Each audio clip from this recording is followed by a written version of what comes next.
Bonjour, bienvenue, je m'apprête à faire le tirage pour les Verseaux, tirage général pour septembre 2019. Donc comme toujours général, donc ça veut dire que ça pourra te parler un peu ou pas, ou beaucoup même. Donc prends ce qui te parle et laisse le reste et comme toujours remets dans le contexte en fonction de ta situation. Alors pour les Verseaux, je dirais que la tendance va être à une forme de libération. Encore une fois, comme certains autres signes que j'ai pu faire, je ne me souviens plus lesquels, mais je crois qu'il y en a d'autres comme ça, qui ont vraiment en fait des prises de conscience, et il y a une grosse guérison qui est en train de s'opérer, ou en tout cas une espèce de prise de conscience qui est en train de s'opérer par rapport à quelque chose au niveau déjà du relationnel, ça c'est certain. Je dirais du familial et je serais même tentée de dire au niveau du sentimental.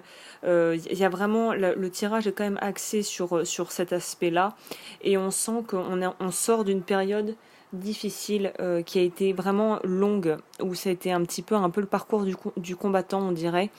Et on a dû passer par plusieurs stades en fait où on s'est retrouvé peut-être un petit peu isolé, où on s'est soi-même mis en retrait pour tout un tas de raisons qui est propre à chacun. Mais on sent que l'énergie qui va dans laquelle vous allez rentrer en septembre, c'est encore cette énergie je dirais du manque. C'est cette impression d'avoir dû sacrifier peut-être pas mal de choses ou de se sentir encore redevable vis-à-vis de certaines personnes ou de tenir rigueur, au contraire, dans le sens inverse, à certaines personnes parce que vous avez l'impression d'avoir beaucoup donné et en retour d'avoir reçu très peu. Donc là, il y a quand même une notion de bienveillance qui émane du tirage où je pense que certains événements de la vie, peut-être même certaines rencontres, vont te pousser à être beaucoup plus bienveillant avec toi-même et avoir quelque part beaucoup plus de tolérance par rapport aux erreurs que tu aurais pu commettre ou aux erreurs que les autres auraient pu commettre autour de toi qui t'ont impacté et qui t'ont peut-être beaucoup touché et qui t'ont même fait peut-être qui t'ont poussé à vraiment te retrancher dans ton espace, dans ton monde, en toi et ne plus vouloir trop être à proximité d'un groupe de personnes ou je sais pas pourquoi mais spontanément je pense aussi si on a été très déçu au niveau du travail d'équipe dans son travail professionnel, si tu es appelé à bosser avec des gens et que tu as eu l'impression d'avoir été mis de côté ou que tu as été déçu, il y a un sentiment de déception qui ressort quand même, mais qui est en train d'être surmonté et qui va l'être de par des rencontres qui vont permettre d'apporter autre chose et d'enclencher en fait une nouvelle dynamique qui va permettre de pouvoir voir des choses beaucoup plus clairement et d'être beaucoup plus simple aussi. Et ce que j'entends par simple là dans ce contexte-là, c'est d'être tout simplement en fait d'aller à l'essentiel. On va plus couper les cheveux en quatre, comme on dit. On va juste à l'essentiel et quelque part, on est un peu forcé par la vie, on est un peu forcé de constater que on a pu peut-être être attiré par des situations, par des personnes, que ce soit au travail ou en amour, qu'on a pu être attiré par des personnes qui de prime abord étaient vraiment, c'était presque magnétique, il y avait vraiment une espèce de force qui t'attirait dans ce sens-là. Et avec le recul, tu te rends compte que soit ça a été bénéfique, mais ça a impliqué de devoir complètement changer certaines relations, ça a complètement changé ton quotidien et ta manière de vivre, ou pour d'autres, qu'au final, ça n'a pas été aussi bénéfique que tu pensais que ça allait l'être, mais que dans tous les cas de figure, ça t'a poussé à agir quelle que puisse être la résultante, dans n'importe quel domaine que tu aies eu là où il y a eu des choix à faire, pour parler plus simplement, ce qui est positif là-dedans, c'est qu'on voit bien, on ressent bien que tu as fait des choses. C'est-à-dire que tu as tenté ou tu es en train de mettre en place des choses et de remettre du mouvement. On sent que tu étais dans une certaine forme peut-être de stagnation. C'est ça que je ressens. Et là, on voit qu'on on remet le train en marche. Et voilà, et on va beaucoup plus à l'essentiel maintenant. Et on sait aussi quelque part, on a appris dans le processus ce qu'on veut et ce qu'on ne veut plus. Et là, j'aurais plutôt envie de dire au niveau relationnel, mais plutôt personnel. Donc on est dans une espèce je dirais, le mot tranquillité n'est pas le bon mot, mais on sent que de toute façon, là, on se rassemble. on rassemble ses forces, on rassemble son intelligence, son intellect, pour pouvoir vraiment quelque part pouvoir faire la lumière sur des choses qui étaient encore pas vraiment claires, où on se positionne par rapport à des situations où on n'arrivait pas à se positionner parce que c'était trop en fait proche de nous et qu'on n'avait aucun recul sur ce qui était en train de se passer. Donc là, on prend cette maturité et on prend le recul nécessaire pour voir les choses. On sent très clairement qu'on se sort ou qu'on est en train de se sortir, si c'est pas encore tout à fait le cas, d'une situation, je pense, qui était, ça peut être personnel ou ça peut être pro encore une fois, mais d'une situation qui mettait vraiment à mal ton estime de toi. Là, on sort de quelque chose qui était lourd à porter, qui était véritablement en train de te plomber, c'est comme si tu t'étais enchaîné à quelque chose, et là, on sort de ça, tu te libères de ça. Donc ça, c'est génial. Mais on sent que c'est quand même un processus qui prend du temps, et que quelque part, peut-être que ce qui t'a vraiment plongé là-dedans, dans quelque part ce sentiment de te sentir justement dans cette presque forme d'addiction, on pourrait dire, que ce soit à une personne, à ton travail, à l'argent, ou drogue, voilà, au sexe, il y a une idée de il faut pas replonger. Là, il y a un besoin c'est comme si on était en phase de sevrage, et que là, il n'était pas question de retomber dans les vieux travers et de se laisser complètement embobiner comme on a pu l'être, et de ne rien faire pour que ça change, en fait. De replonger et de repartir encore en arrière. Là, ça va être assez délicat, peut-être, en fonction de la situation. Si tu t'es séparé d'une personne et qu'elle revient, essaie de te rappeler pourquoi tu t'es séparé de cette personne, quels étaient les motifs pour la séparation, et si des personnes proches de toi ont pu te faire un petit peu des coups à l'envers, des coups en douce, sache pourquoi tu as décidé de les écarter de ta vie. Il y a une idée de pouvoir se rappeler dans des moments cruciaux, surtout s'il y a des retours du coup de ces dites personnes qui sont pas vraiment bonnes pour toi au final, qui ne sont pas vraiment, qui ne t'épanouiront pas. Essaye de te rappeler pourquoi tu as décidé de couper les ponts avec certaines personnes, de refuser certains projets peut-être au travail, peut-être même de demander ta démission. N'oublie pas pourquoi tu as fait les choses à la base. Et n'oublie pas aussi qu'est-ce qui t'a poussé à te retrouver dans une situation qui était peut-être extrêmement, au final, nocive pour toi. Donc là, on comprend quelque part les pots cassés, voilà, on essuie les plâtres et on avance.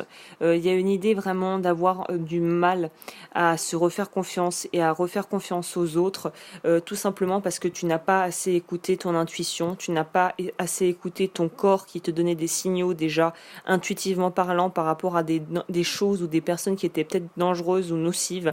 Tu t'es pas écouté, et du coup maintenant tu redoutes, là c'est plutôt sur le plan vraiment relationnel, tu redoutes de, peut-être si tu es maintenant séparé ou que tu es célibataire depuis un certain temps, tu redoutes dû au fait d'avoir fait pas mal de mauvaises rencontres ou d'avoir pas mal eu de mauvaises expériences, ou aussi dans le travail, peut-être que tu es un petit peu frileux ou frileuse à réaccepter des projets ou des choses qui ont un peu plus d'envergure, ou qui te paraissent comme ça un petit peu trop pour tes épaules, mais en fait tu as tout à fait les épaules pour pouvoir gérer tout ça.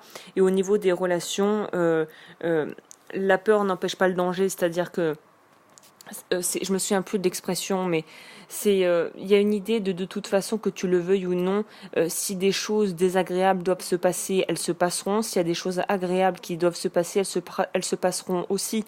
Donc en fait, plus tu es dans l'appréhension des choses négatives et dans l'idée potentielle que si tu rencontres une personne, ça puisse pas coller parce que tu vas commencer à ressortir les vieux dossiers de tout ce que tu as foiré, tu vas te retrouver encore dans un cul-de-sac. Donc là, on est dans une idée de devoir déjà se faire confiance, s'écouter, écouter son intuition, et se laisser aussi guider parce que la vie envoie déjà des signes et continuera de t'envoyer des signes. Mais pour pouvoir les voir, ces signes, il faut déjà être un petit peu ouvert et réceptif et être prêt à les accueillir. Parce que là, on est vraiment dans quelque chose où on sent que il y a une certaine forme de maturité sur le plan mental, je l'entends, qui te permettra de pouvoir faire des choix un petit peu plus éclairés à présent. Donc tu as la force, vraiment, tu as la motivation, je pense, au fond de toi pour pouvoir vraiment surpasser les peurs et les blocages que tu as. Mais il y a un besoin d'y aller à son rythme et surtout de s'écouter. Et puis les Verseaux sont très protégés. Il y a non seulement une vraie force vitale et une vraie envie d'aller mieux et de pouvoir aller de l'avant et rebondir. Et en plus de ça, il y a une idée d'être vraiment protégé, très encadré prends ça comme tu veux, mais pour moi il y a ça, il y a une idée d'être encadré et d'être quand même entouré de beaucoup de bienveillance, même si tu as eu l'impression d'avoir affaire à énormément de gens toxiques et de situations pas forcément un peu malaisantes, quoi. Au final, là, on sort de ça pour aller vers quelque chose de beaucoup plus apaisé. Donc voilà, c'est tout ce que je te souhaite évidemment. Pour les cartes, donc oracle des plantes, j'ai tiré 2 cartes. La douceur se répand à l'infini, c'est la mélisse. Et la deuxième, c'est laissez votre nature divine vous envahir, elle vous guidera vers de merveilleuses aventures. Je vais lire celle-ci. Et ça, c'est le Sénécio. Alors le sénécio, il est originaire d'Afrique du Sud-Ouest. Cette plante diffuse candeur et joie enfantine. Elle ne connaît aucune énergie de violence ni de tristesse. Elle est constamment en contact et en conversation avec le monde angélique. Sa vibration est très douce. Elle apaise instantanément tel un enfant qui vous sourit de tout son amour. Le message, abandonnez votre mental et ressentez l'énergie de votre cœur. Quand vous écoutez votre intuition, laissez votre nature divine s'exprimer. Si vous ressentez une chaleur au niveau du cœur, cela signifie que votre réponse est guidée par votre âme divine et non pas par vos peurs. Affirmation positive, merci pour tous les moments de détente, de plaisir qui me permettent d'entendre les conseils que le ciel m'envoie. Merci d'être constamment relié à ma guidance divine. J'ai une confiance totale dans le bon déroulement de ma vie. Merci à l'univers. Elle est très bien cette carte parce qu'elle met vraiment en lumière l'aspect justement dont je parlais tout à l'heure. Écouter son intuition. La plupart du temps, je dirais 90% du temps, la raison pour lesquelles on se retrouve dans des histoires au final qui ne sont pas bénéfiques pour nous, où en fait c'était un gros traquenard et après a posteriori on dit punaise je le savais, c'est parce qu'on n'a pas écouté cette intuition. Donc là ce mois-ci, écoute ton intuition, c'est très important. Les 2 cartes en plus qui sont tombées je crois que c'est message d'éveil. La première carte, c'est le livre de la vie. Je m'arrête et je fais taire le bruit de mes pensées. Je deviens attentif à tout ce que je vis. Chaque émotion, chaque défi est une porte qui s'ouvre pour la connaissance de soi. La vie m'enseigne comment atteindre la lumière. Par mon étude intérieure, je me libère pas à pas de mes difficultés et retrouve un bien-être. La deuxième, c'est suivre sa voie. Je suis la voie que mon cœur me dicte et je reste fidèle à sa vérité. Rien ne m'arrête car je crois en moi et je m'en sers comme une force pour avancer. La solution idéale viendra de mon cœur. Alors peu importe ce qui arrive, je reste dans ma lumière et marche avec courage sur le chemin qui mène vers Dieu. Évidemment, tu remets en fonction de ta religion, de tes croyances que tu veux. Mais il y a vraiment une idée de se laisser guider. De se laisser guider par vraiment la voix du cœur, là, apparemment.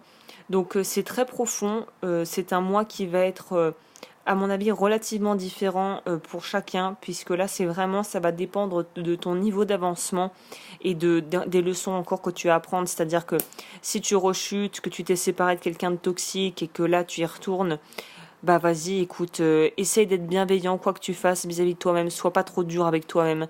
Si tu rechutes et que voilà, il y a des choses qui se passent pas vraiment comme prévu.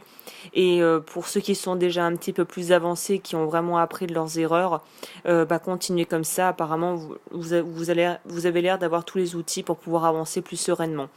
Donc voilà, comme toujours, si tu souhaites me contacter, lodufeur@gmail.com, tout est dans la barre d'infos. Les dons sont les bienvenus et je reviens d'ici le courant là, bientôt je reviens avec les signes sentimental. Sur le plan sentimental, peut-être qu'il y aura plus, on en saura plus par rapport à ce qui peut-être que les cartes auront plus de choses à dire sur le sujet. En tout cas, merci de m'avoir écouté. Les dons sont également les bienvenus sur PayPal ou Tipeee et je te dis à bientôt.